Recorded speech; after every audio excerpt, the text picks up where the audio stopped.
we move then to the next game that has split us, and I'm backing the upset and you're backing the Eels.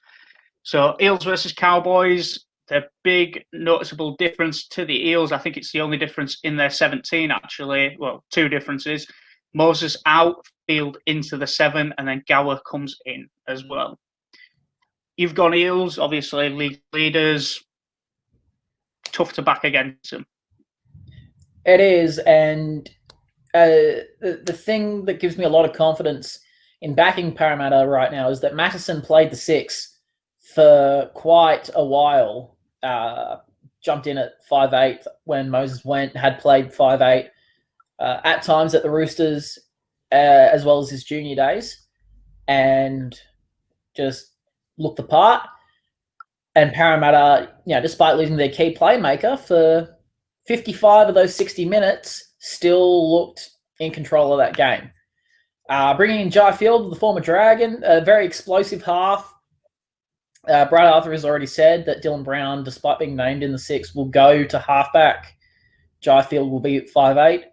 The thing that gives me a lot of confidence is that Dylan Brown took control of that Parramatta side superbly after Moses had left the field, and I think that he'll be able to do so again. David Gower coming on for Alvaro in the 17, pretty like for like change for me in that regard. Takarangi looked good coming on in those 20 minutes, and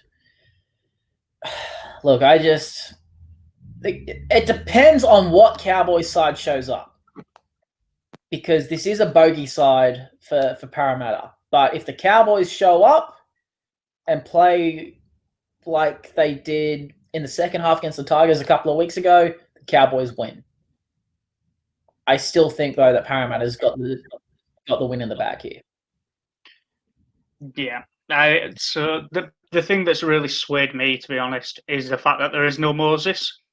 The Eels lose a huge part of their kicking game.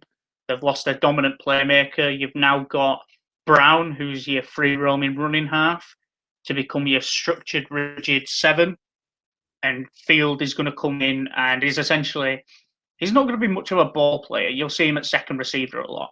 And the only reason that he'll be at second receiver is that he'll be looking to catch somebody out of the line. He'll be looking for a shooter out the line and he'll go the gap. And then it's up to Gutherson to get on his shoulder.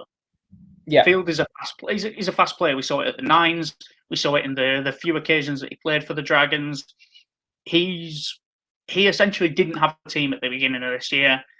The Eels took him on a gamble trial contract. He's got a lot to prove, and that's what worries me about Field, because you've seen it time and time again. Players that have got nothing to lose tend to perform pretty well. In the same breath, though, I don't think that Field is really an NRL grade half, regardless of whether you play him at 6 or at 7. And I'd maybe have opted to put Takarangi there instead. As you mentioned, Matteson can play there, but you don't want to lose that mobility and that power in your forwards by dropping Matteson out of your second row. So there's a few questions to be asked in there. I mean, this Eels side, they're not a one-club player. It's not Mitchell Moses plays well, the Eels plays well. But having Mitchell Moses is a huge part of that.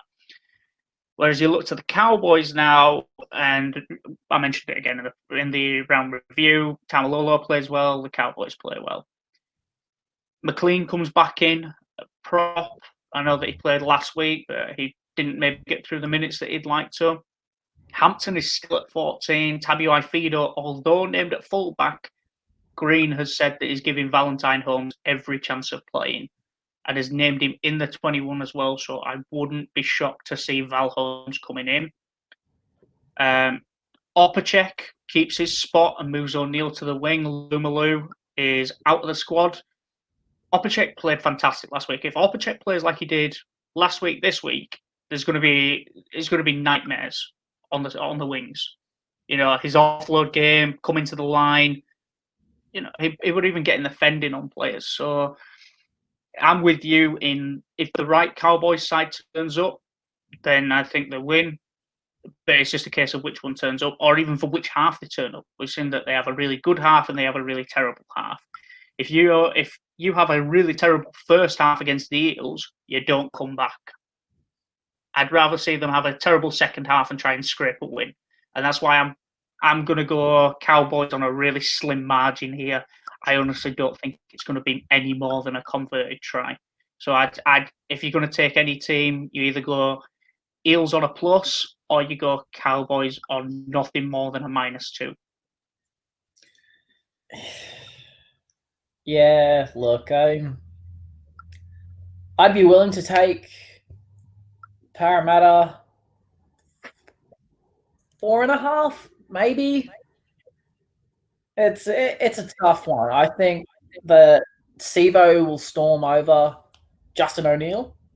The issue is going to be that if Felt plays like how he did last week, in the rich vein of form that he's in, alongside the fact that he comes up against Ferguson, who is out of form, then I could see Felt going for a Hattie. So based on that, if you're doing a same game multi, Sivo Felt anytime try scorer.